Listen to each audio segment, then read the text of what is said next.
Bonjour et bonsoir à tous. Vous m'avez certainement reconnu, c'est William Shimona. Surtout bienvenue dans cette nouvelle vidéo. Je vous invite à découvrir une révélation importante concernant la différence entre les prophètes et Jésus-Christ. Alors, prenez une très bonne position, une très bonne posture et c'est parti.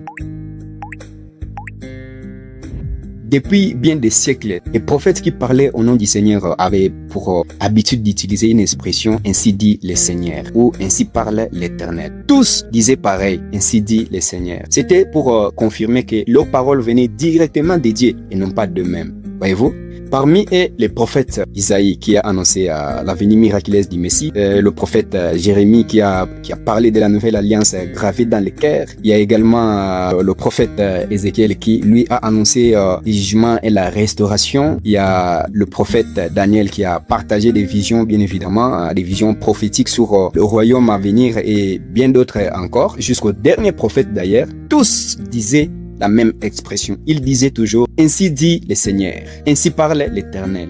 C'était pour témoigner ainsi que les rôles étaient juste des porte-paroles. Ils étaient les porte-paroles de Dieu. Ils étaient juste la bouche de Dieu. Ils portaient juste un message, une révélation divine. Cependant, lorsque Jésus-Christ arrive, les modes de parole diffèrent instantanément et profondément d'ailleurs. Plutôt que d'utiliser l'expression « Ainsi dit le Seigneur », Jésus adopte une formule propre à lui-même et il disait toujours « En vérité, je vous l'ai dit ». Est-ce que vous savez pourquoi change-t-il l'expression?